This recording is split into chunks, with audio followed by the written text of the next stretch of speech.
Hi everybody, Dan Ullman, Mike Beer, the DRF.com Formulator Race of the Day for Saturday, May the 13th, race number 8 at beautiful Belmont Park. We're going 1 3/8 miles on the Widener turf. It's the Grade 1 Man O' War Stakes, and let's take a look at this field. We are expecting a lot of wet weather in New York over the weekend, and that might affect the participation status of both the 5 Highland Sky, the 7 Twilight Eclipse.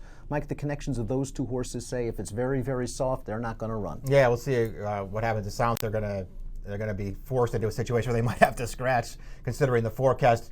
I don't know that I really wanted either one of them in this race anyway. I'm a huge Highland Sky fan, and I do think he's going to have a really good year this year. But they scratched him out of the Fort Marcy last week in a race where he was going to be really tough, and this spot is way tougher. Friends, head on over to the Race of the Day event page on DRF.com, download those free Formulator past performances, and handicap the Man O' War along with us as we take the field in post-position order, beginning with the number 1, Sadler's Joy. And this horse has an explosive stretch kick. He is now a graded stakes winner and a deserving winner after he ran them all down in the Pan Am. And he showed hints last year when he was starting to get the good that he was going to be a graded stakes horse. Yeah, you could almost just sort of see it coming, and it's starting to pay off for his connections now. He fits right in this field, I think. I think he's a huge player in here again, Dan. I don't think the given the ground really affects him that much. I know those 2 wins last summer were on good ground, and it might be even worse than that Saturday, but I think he handles it. He kicks really hard in the stretch. I think he's a huge contender in here. The only, one problem, the reason I didn't put him on top in this race is because 8-1, 2 starts back. 7-2 last time. I feel like you're looking at either favorite or close to it in this race, and that's the only reason I picked against him, but I'm using him. Maybe 5-2 or 3-1 this time around. Loved the ride Leparoux gave him in the Pan Am. He stayed in as long as possible, then swung widest into the stretch and unleashed this horse late, and he really does kick hard. He might need a little bit of a pace to set him up, so we'll cue the Timeform US pace projector for this year's Man O' War. And we have the number 2, Charming Kitten, up along with the number 5, Highland Sky. But if Highland Sky scratches, that might put the 2, Charming Kitten, on the lead. And last time out in the Elkhorn, he was really far back, farther back than he usually is. Yeah, and the other horse up there on that pace projector, by the way, is Twilight Eclipse, and he might not run either. And this horse just might wind up in a really good position early in this race because he has that kind of pace. I don't know what they were doing last time, taking him all the way back to last, and not only taking him back to last, but just sitting there all the way around to the top of the stretch and not making a move. It almost got to a point where you're like, well, I guess he's just not going to run today. And then at the 3/16 pole, Leparoux wheeled him out in the stretch, and he came rolling down the outside. I mean, he really finished well in that race. I don't know what was going on in there. This is a very interesting tactical race because there really isn't a confirmed front-running kind of horse. This horse can be close to the pace, but there are no ones on his page. He doesn't want to go right to the lead, but neither does anybody else.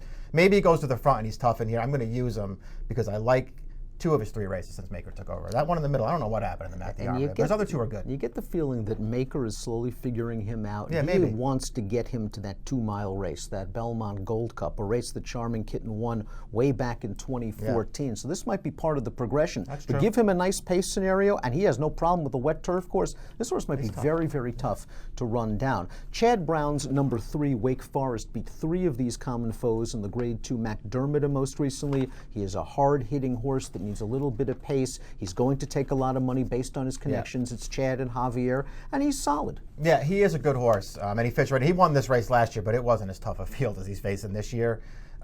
He was fine when he beat some of these horses last time. He also, I thought, of the horses exiting that race, I thought maybe he just got the best trip in that race as well, but he ran well. He's a good horse, and he can win this race. The key to this race is the number 4, Zukova, who ships all the way in from Europe. She's taking on the boys, and while only a multiple Group 3 winner overseas, she's beaten some really good horses over there. Yeah, including Found last year, who would be, I would say, awful tough in this race. She beat her very easily when she beat her at the beginning of last year.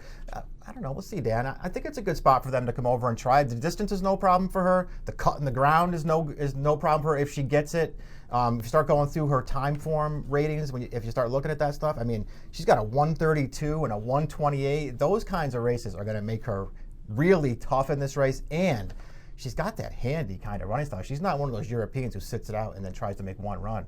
She sits right up close to the pace every week and then still finishes. I think she's going to be tough in here. And watching the replays of her races, I mean, she has got a really quick burst of speed and then the stamina to keep going once she makes the front. And as Mike mentions, A wet turf course should prove any sort of issue for Zukova. Dermot Weld has shipped horses in to win over the States for a long time. Go and go in the Belmont way back when? I think that's right. And they also, it's worth pointing out that according to the time form handicappers anyway, that one poor performance in that Group 1 2-back on firmish ground, and they feel like she doesn't really handle the firmish ground. She likes it with some give in it, which she's supposed to get on Saturday. Highland Sky's only bad race came over Yielding Going in the Breeders' Cup Juvenile Turf in 2015. We've mentioned if it's truly soft turf, Highland Sky won't participate, but this is a horse to keep an eye on this year because he's really lightly raced, and his next start, if it's here or anywhere else, would be only his second start as a 4-year-old. Yeah, he ran great off the layup. I thought he did not have an easy trip in that race, but he won the race easily. I just felt like this was going to be too tough a spot anyway, even if they decide to run here. With that being said, I think he's going to win some good races this year. This is a good horse. Patterson Cross really improved since blinkers were added to the arsenal by trainer Bill Mott. He was third beaten neck by Sadler's Joy in the Pan Am, but Jose Lezcano must have had him 4 wide around the second and third turns, and he was punching on late. Yeah. He's a good, solid horse. There's still a little bit of a question mark as to how he's going to appreciate soft turf, but I think he's getting better, and I wonder if maybe he's the one that falls through the cracks from a wagering standpoint. I think all those things are true. He's a good horse. He fits in this race. It's funny because you could look at his last 3 races, beaten by Taglib and Sadler's Joy, beaten by Wake Forest, beaten by Sadler's Joy again last time, but it's not going to take that much for him to turn the tables on those horses. He just needs the right trip, and maybe he hasn't got it in his last couple of races. Wake Forest won this race last year. Twilight Eclipse won it in 2015. Twilight Eclipse is just a cool horse. He's 8 years old. He's banked over $2 million, but he just can't stand up on soft ground. Yeah, he doesn't really like it with a cut in the ground. He probably won't run if we get rain. If he is in, he's a contender, but one I wouldn't be betting on. This trainer change, to me, doesn't really make any difference at all. I mean, this horse is 8 years old now with 40 starts behind him. I don't know what motion can really do. Well, Taglib doesn't have a lot of early speed. It seems like he's able to get good trips. He's agile enough to respond to his rider. I mean, Tyler Gaffalione gave him just a beautiful ride in the McKnight 2 starts back, where he was able to outfinish both Sadler's Joy and Patterson's Cross. And I thought Jose Ortiz gave him a nice ride last time out in the Pan Am. He had to wait a little bit turning into the stretch, but he split horses and he just wasn't good enough as the favorite. He is as honest as the day is long, but is he this good? Yeah, I don't. To me, he was the one who maybe wasn't, although I have no real knock on him. His recent form is actually pretty good and the distance is fine. I just felt like the other horses might be a little better than him. Pick time for the Grade 1 Man Award, the DRF.com Formulator Race of the Day. Mike, you're going with the European entrant, the mare Zukova. She's just been very impressive, and she already has a race this year. Yeah, and I think she might get the right trip in this race, too, so we'll see what happens. I took her on top over Sadler's Joy. 4-1-2-3 Mike. I'm hoping the Patterson Cross gets the right trip this time around. Just thought he was hung wide around the second and third turn last time out in Austin, but he's gotten better with blinkers. He just needs a little bit of a setup. 6-1-8-4 for me in the Grade 1 Man Award. If you're betting this, really nice card at Belmont Park, rain or shine on Saturday. 4 graded stakes races on tap. DRF Bets invites new subscribers to be VIPs for a week. Head on over to drfbets.com/VIP. We'll start you off with a $300 bonus and give you lots of other cool goodies. Approximate post time for the Grade 1 Man Award, 5:13 Eastern at Belmont on Saturday afternoon. Good luck.